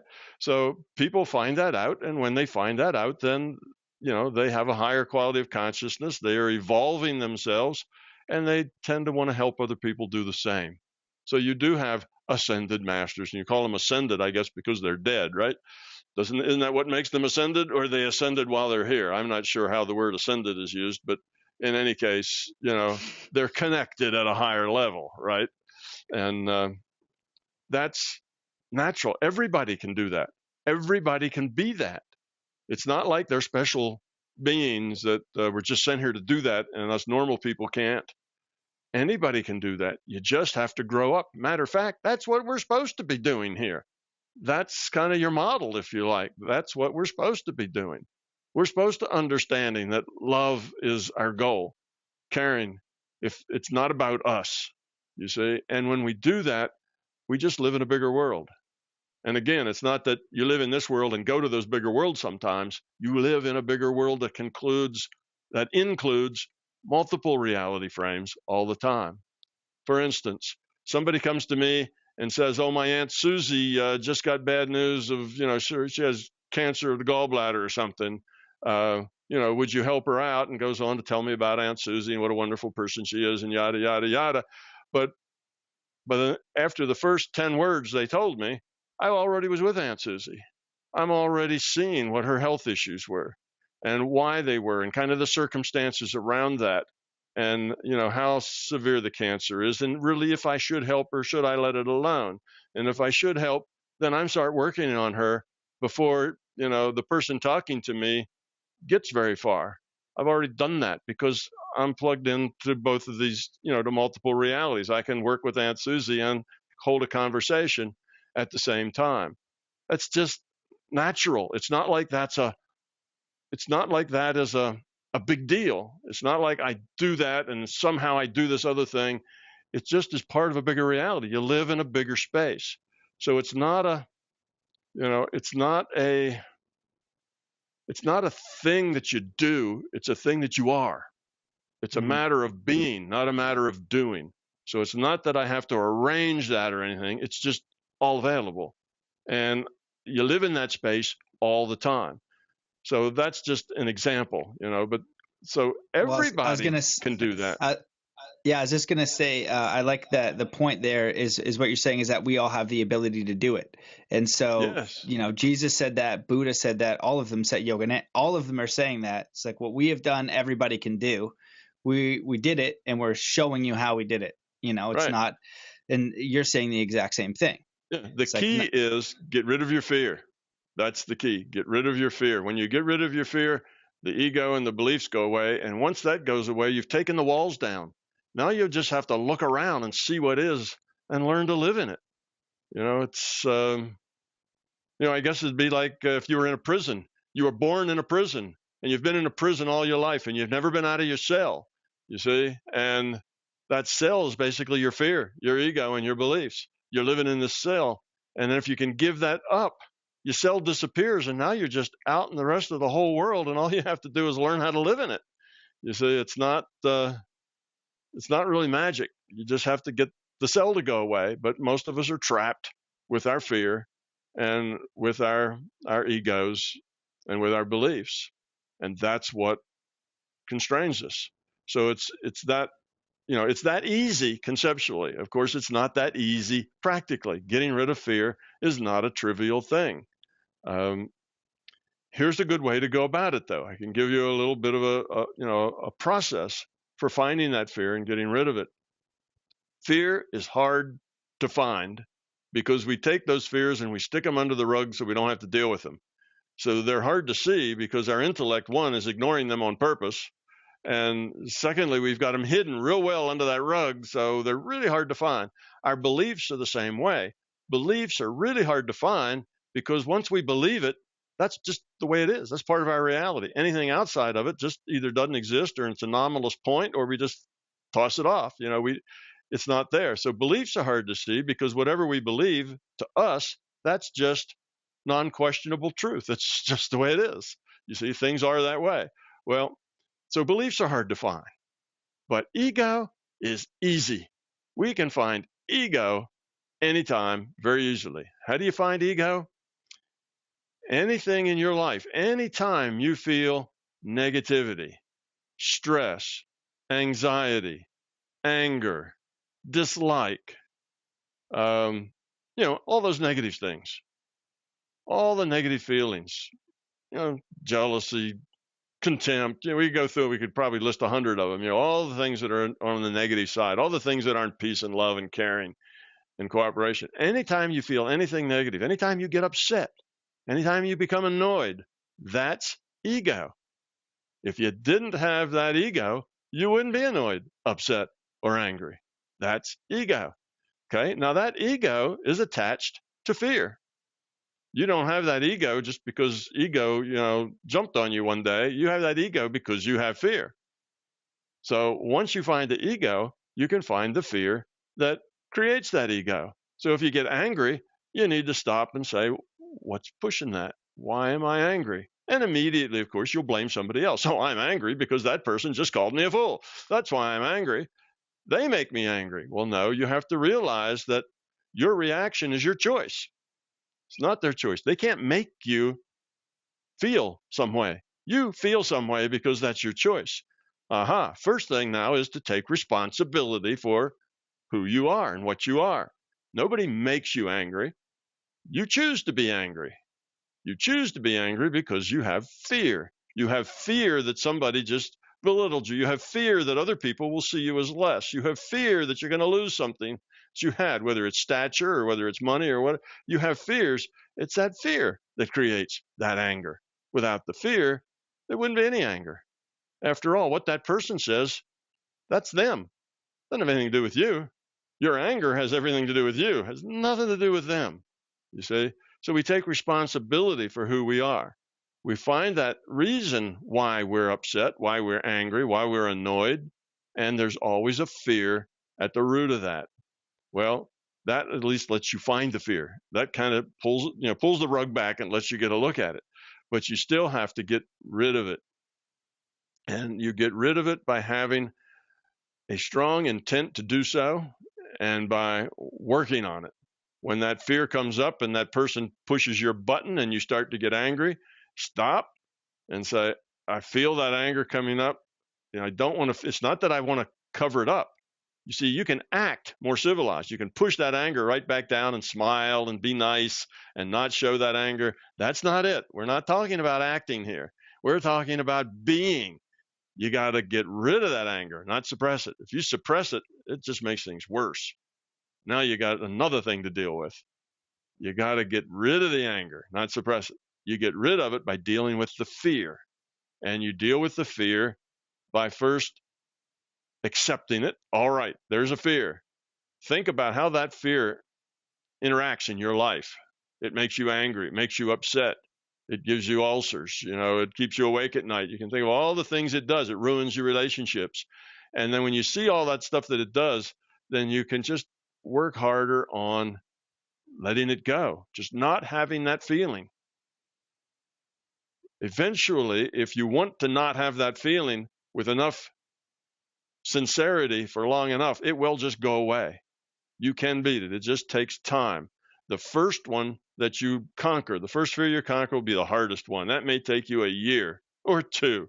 But once you do that, the next one is easier. The next one after that is easier. And pretty soon you can knock those fears off pretty quickly.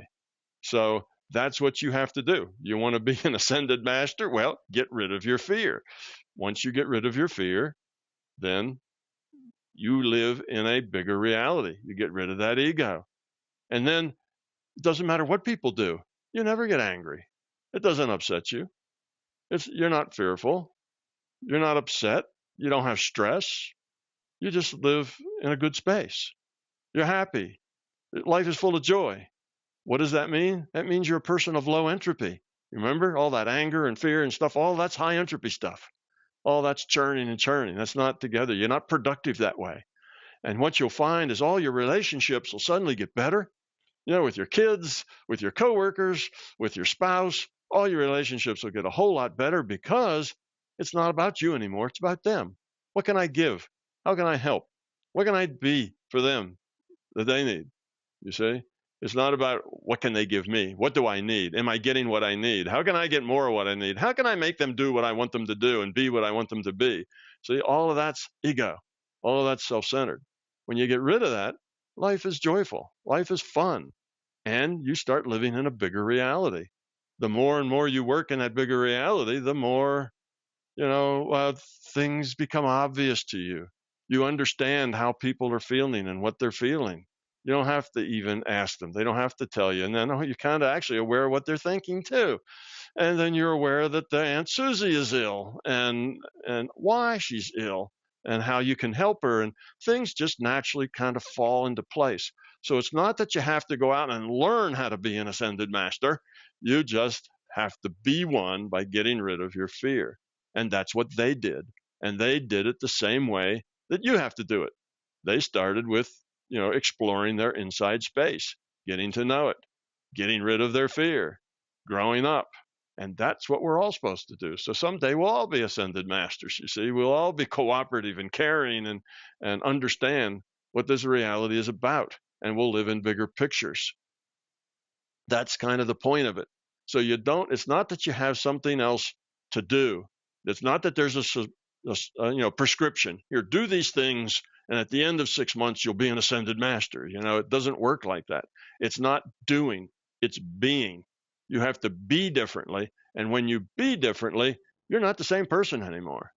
You're just a different person, a different entity. And that's the growing up that we're supposed to be doing here. That's why we're here in this very tight rule set virtual reality, is to learn how to do that. Because sitting in a big chat game makes it a slow process. Here we've got some really interesting tools. Like, for instance, one interesting tool is our intent modifies future probability. What we think, our intention, will change what happens in the future. At least it changes the probability of what happens in the future. Now, we have free will. The future is not a done deal, but there's a probabilistic future, something that is likely to happen, and some things that aren't likely to happen. And with your intent, you can make those things more likely to happen or less likely to happen. So you can bias that with your intent. That's what drives the placebo effect. That's why we have a placebo effect. Intent modifies future probability. That's how you can heal with your mind. There's also databases up there. Databases. We have this future probable database. That's where people get their precognitive dreams from. That's where you change the probabilities in that future probable database. That future probable database has to exist to support the way the virtual reality works. And that's another thing, and we probably don't have time to go into, but that's why it's there. It's a part of the structure of the virtual reality. It has to be there. And as time goes by, that future probability database turns into a past database. See, in the future was everything that could have happened and the probability that it will. Once it goes through the present, which is just a point in time, then it's everything that could have happened, plus, the ones that did. So you have this big history database of all the possibilities that could have happened, plus the little thread goes through that, which is what actually did happen. All of that data is available to you. In Hindu theology, that's called the Akashic Records. Well, the Akashic Records are just information that's available. They're databases, and you can collect data from them. That's how you can tell what's wrong with Aunt Susie. You can go to the database, and you can look at Aunt Susie's health from the database. That's how you can tell Aunt Susie's spiritual quality, because you can go to that database, and you can look at that. You can even tell this database what output format you want the data to be in. Do you want a graph? You can have a six color graph if you want. Do you want to be in pictures? Do you want to be in sound? You want a movie? And it will give you the data however it is you'd like to see the data.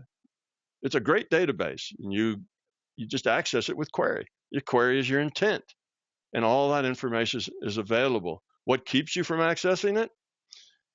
Your fear, your ego, and your belief mostly is what keeps you from accessing it. Your access, if your intent to access it is coming from the intellect, that's a weak intent. It has to come from the being level.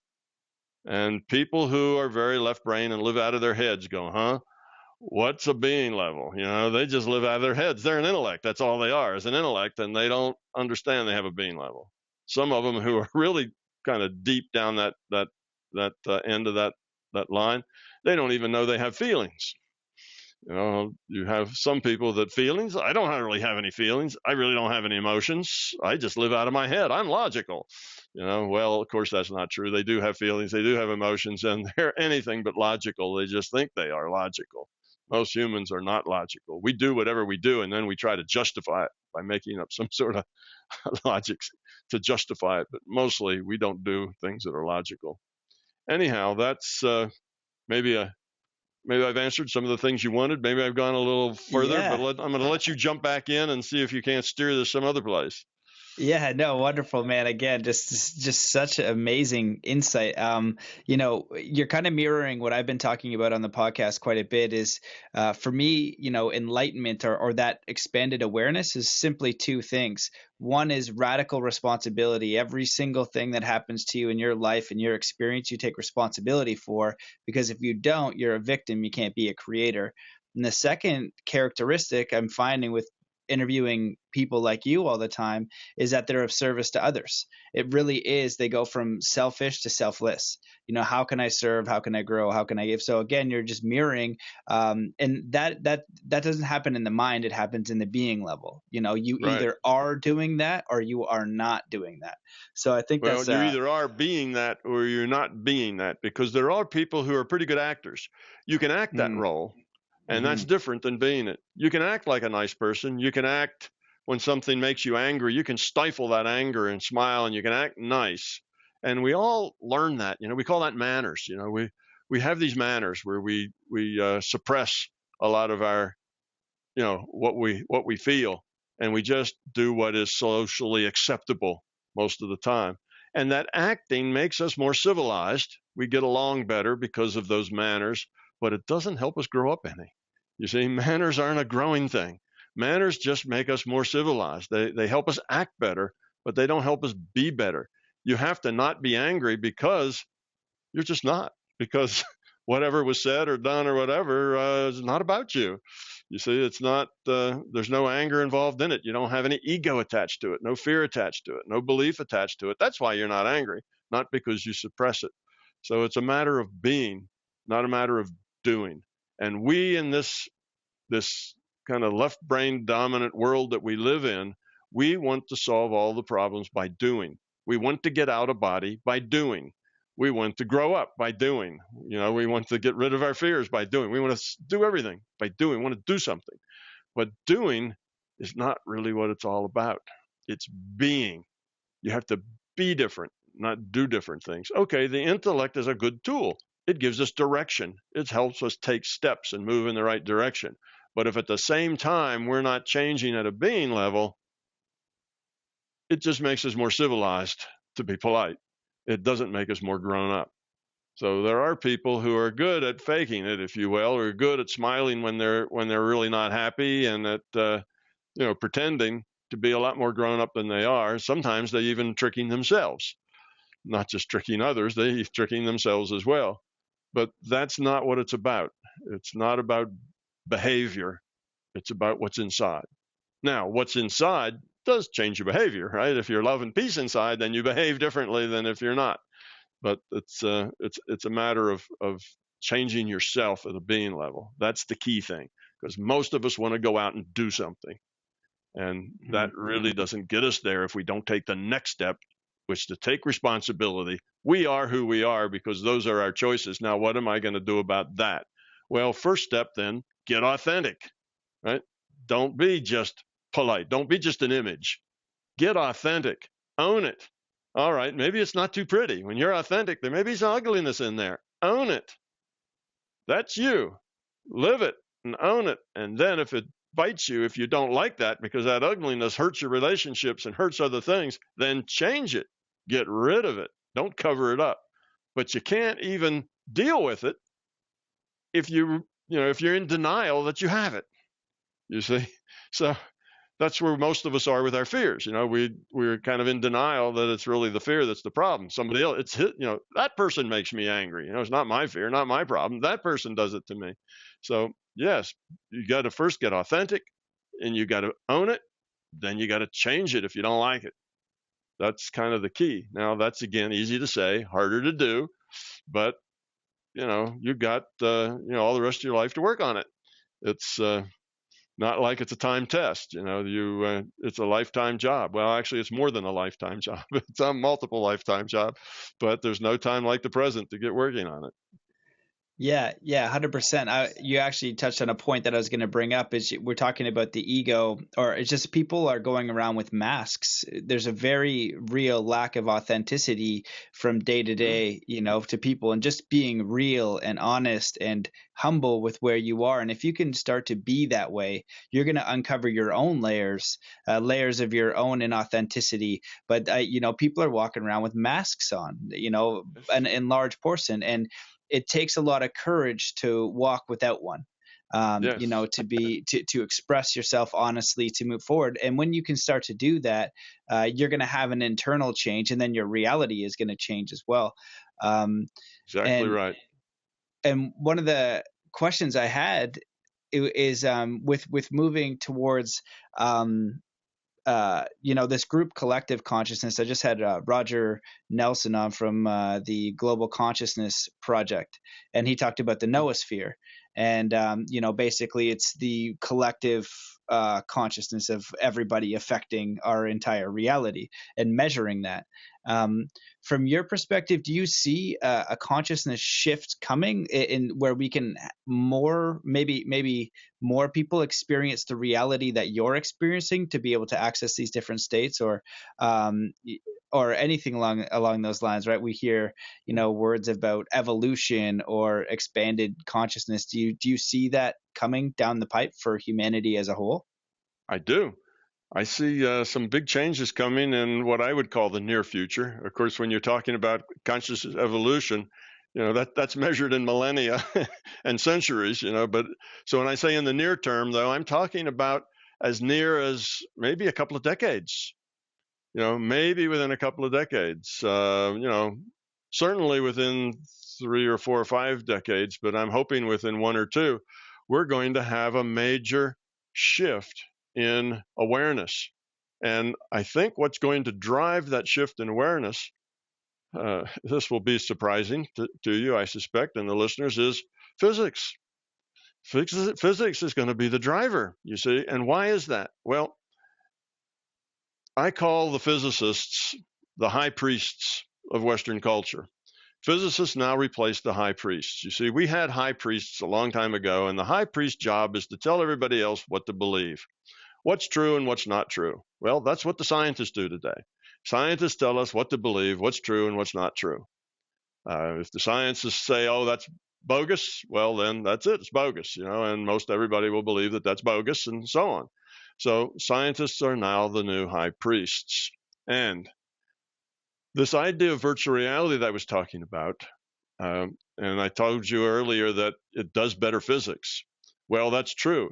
It does better physics so well and so much that physicists all over this planet are starting to see that virtual reality is the only thing that will answer the experiments, the only thing that will explain the experiments. Again, more and more experiments going on, and you just can't explain them with a materialistic viewpoint. It doesn't work. It's a bad theory. You can explain them with a virtual reality viewpoint.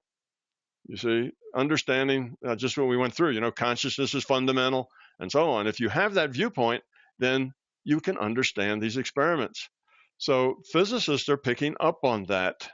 10 years ago, 15 years ago, when I came out with my books, me and a handful of other people thought virtual reality was a good idea. Now there's thousands of people, tens of thousands of people, most of them are physicists, that think virtual reality is a good idea.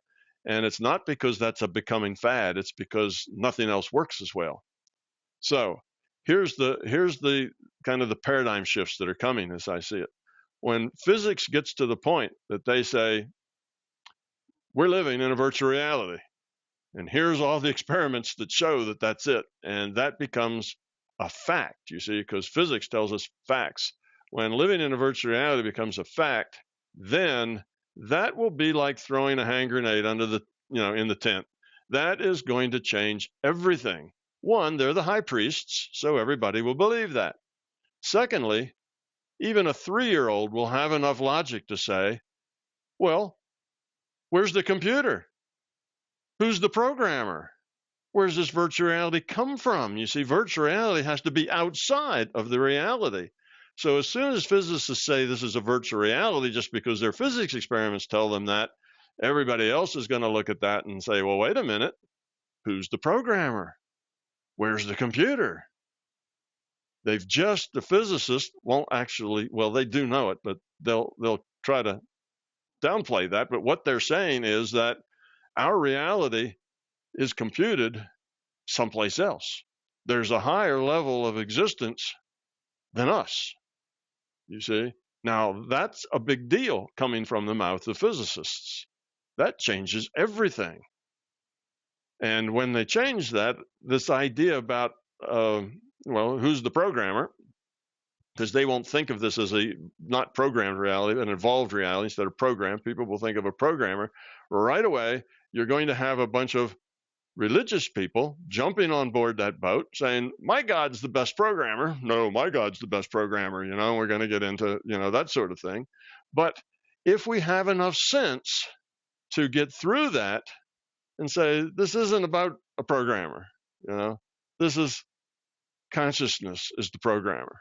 Consciousness, actually, this is an evolved reality, not a programmed one. We've got a big digital bang, not a physical bang. We've got initial conditions of a small ball of plasma under high temperature and high pressure. And when we hit the run button, it's going to change according to the rule set. It expands, it cools, we get suns, we planets. We've been through all that Big Bang theory, and that's just the simulation. So when we see that, then we won't, we'll realize that this is this consciousness system isn't a supernatural system. It's just a natural system trying to survive, like all things do. And it has to do that by lowering entropy, which means love, cooperation, peace, that sort of thing. So if we get that picture, and the high priests of science tell us that there is this other realm that we are a subset of. There is some superset in which the computer lives and in which our awareness exists. Well, that's a big step forward. Suddenly, that's going to blow the doors wide open. You see, we could devolve into a religious war again, whose God's the better programmer. That would be unfortunate. That's to get stuck in that nonsense, would be unfortunate. But hopefully we won't. Hopefully we will be aware enough to realize that, yes, this is a bigger reality. Yes, there's been lots of people telling us that for a very long time. Now we can look back to the Buddha and to all the ascended masters. A lot of others have been explaining this to us for, the last 2,500 years. And we can put two to two together and things will start to look like there's a bigger picture. See, right now, the picture is just this physical universe. That's the whole picture. There is no other picture. Well, once that becomes not true, because this is a virtual reality, virtual realities have to have a bigger picture. They don't compute themselves. Then you see it kind of blows the whole thing apart. Now it's not a matter of religion versus science anymore. Science is saying, yeah, verily, we're in a subset. There's a superset that makes all this work. So that puts us in a whole different state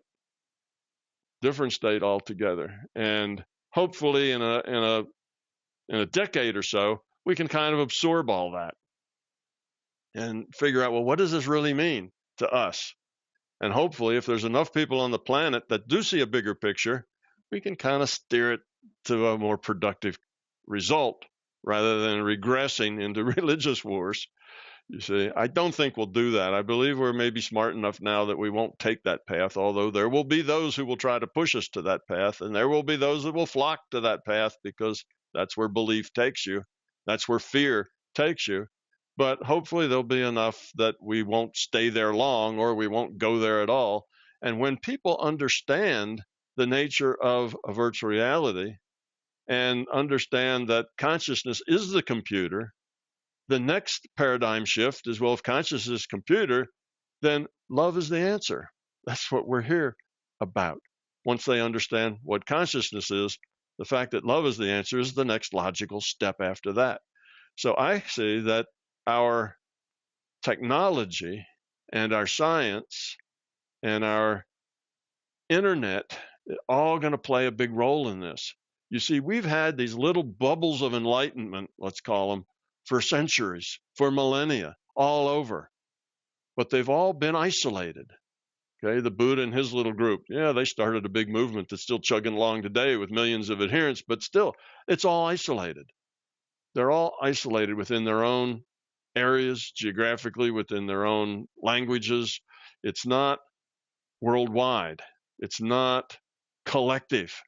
There's bigger groups that say, nonsense. That's a lot of belief baloney. We don't have to go there. What we need to do is make more money.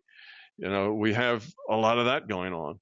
But when we have an internet now, all these little bubbles of enlightenment are starting to feed each other. See, you talk to me about several of these things that you probably are aware of because there's an internet. Otherwise, you'd have had to go down to a library someplace and look all this stuff up. Well, that didn't happen. The reason you know this is because there's an internet. You're aware of these things. You're aware of, maybe Krishnamurti. Maybe you know who that is. You're aware of the Sufis, and you're aware of, it all starts to work together because we have an internet. We have this big awareness going on now. So it's not going to be so easy for the people to say, oh, my God's the better programmer, everybody follow me, you see, because a lot of people are going to have a bigger picture than that now. So because we have the internet, because all these bubbles of enlightenment feed each other, can cooperatively feed each other, and when we have the high priests tell us in no uncertain terms that we're a subset of something larger, and that larger thing is non-physical, well, stuff's going to happen. See, we've got all the right ingredients. So for the first time ever in the history of humanity, we have all the pieces together. We've got the high priest telling us that there's a higher thing. Well, yes, but now it's science. It's not just a belief-based thing. Yeah, okay, but you got to believe what I believe if you're going to get on my train. Now it's not about believing anything. Belief is irrelevant.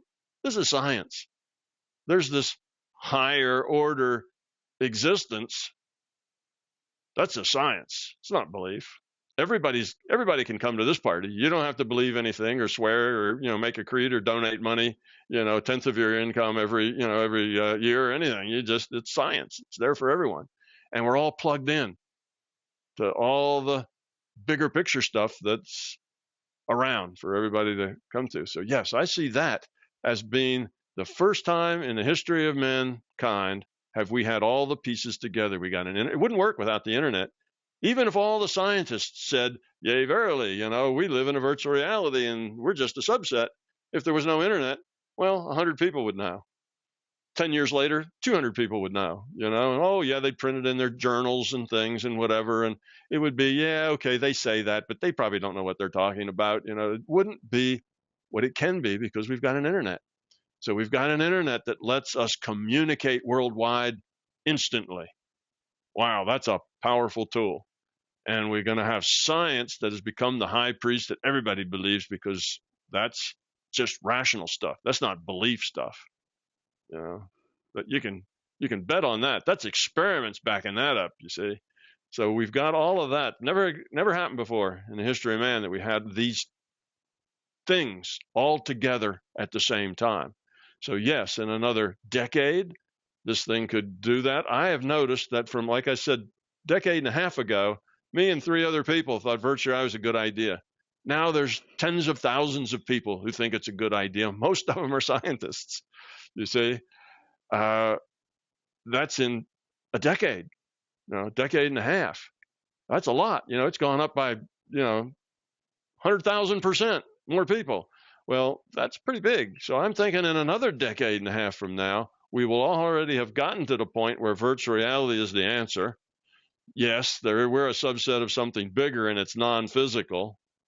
And suddenly all the stuff that's paranormal and the meditation and the out of body, it all starts to make sense.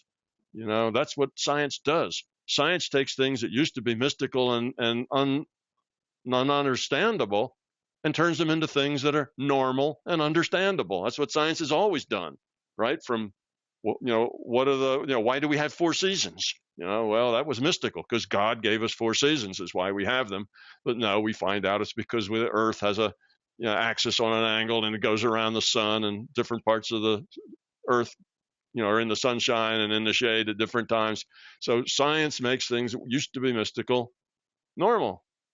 That's what it's going to do with the paranormal. We're going to understand how remote viewing works. It's just getting data out of a database. Healing. Oh, yeah, intent modifies future probability. And all of this stuff will start to make sense once we get this bigger picture.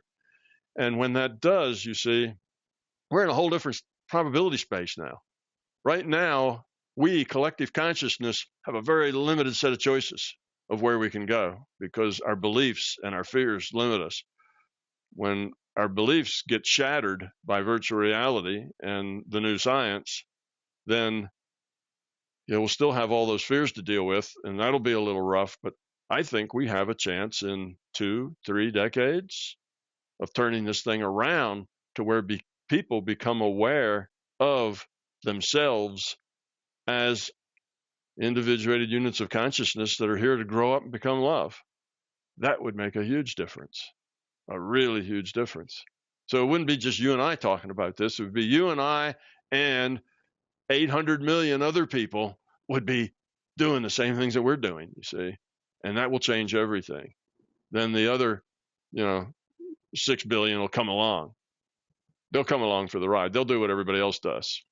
And suddenly, they'll be into it too. They'll be thinking about it and doing it and taking responsibility, and that'll just be the thing to do. So that's the way I see it coming. So yeah, I think on the horizon, we've got all the elements together. First time ever. So it's just when is it all going to happen? What's going to be the thing that kicks it off and it all happens? But I think those physicists who come out with virtual reality are going to be what kicks it off, because they're in the position as the high priests to get everybody's attention, because we know science only speaks truth. We believe that, Scientists are believers just like everybody else. They have a belief in materialism, and it's hard to get that, those cracks are in there, but it's hard to tear that apart. That's going to be the first big paradigm shift, is to finally, put the rest as belief in materialism. But scientists will tell you materialism doesn't work. I mean, most of them still will claim they're materialists, but they see it coming apart and it doesn't work, and it frightens them some. That's why they're dragging their feet. But they can't hold it back. You see, that's the thing about truth. Eventually, it rises to the top. Eventually, it comes to the top. So even if you try to suppress truth, it will eventually come to the top, particularly with a bunch of scientists, because they're really committed to truth anyway, even if they spend a lot of time avoiding it because it doesn't feel good. It'll eventually come to the truth. What was it, Planck? Planck, who said famously,